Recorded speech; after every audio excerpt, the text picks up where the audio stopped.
does Chloe's win demonstrate a potential championship effort and prove that an American car can win on such an international level?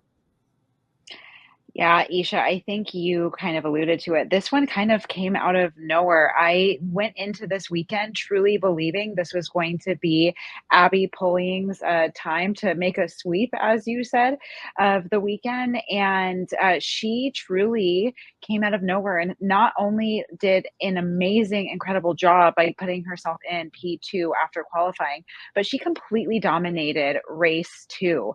At one point, I thought she was going to have a 10-second lead over Pulling, who was showing the signs of tire degradation and just unfortunately suffering from that dirty air effect of racing in Barcelona.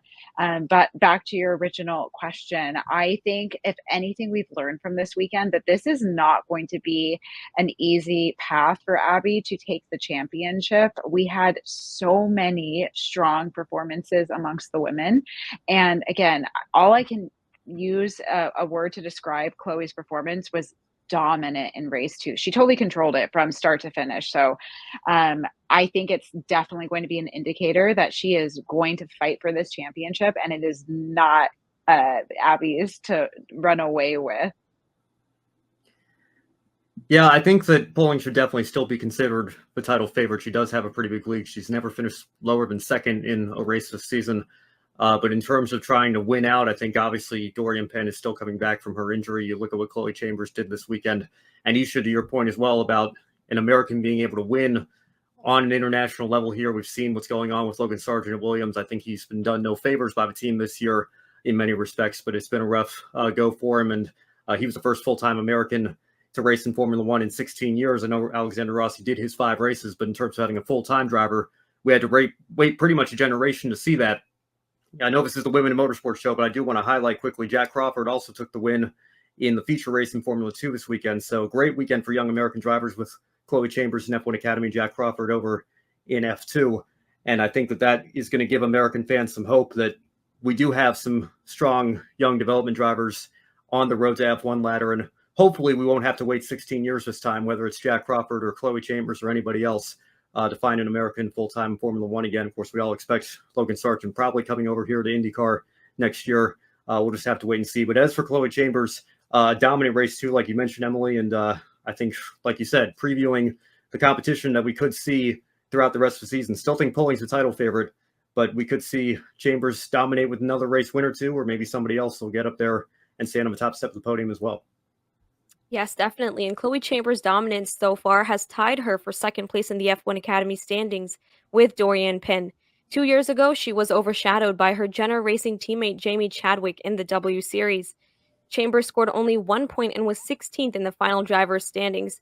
So, Ben, starting with you, does this build a new image for Chloe Chambers for sponsors and teams as a driver to be on the lookout for?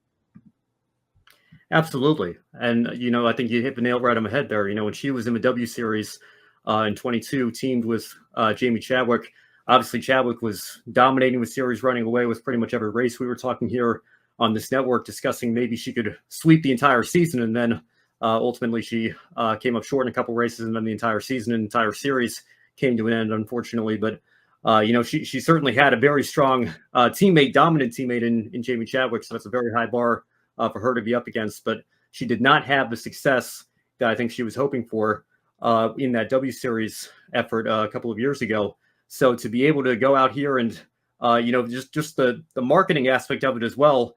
I know that, this isn't a Haas factory built car like their Formula One cars are, but it is still cool for everybody at the Haas team to have one of their young development drivers and all the Americans that are a part of that effort to hear their anthem on the podium, as well as Chloe Chambers, obviously being a young American driver. It's a great victory for her and for the entire Haas team.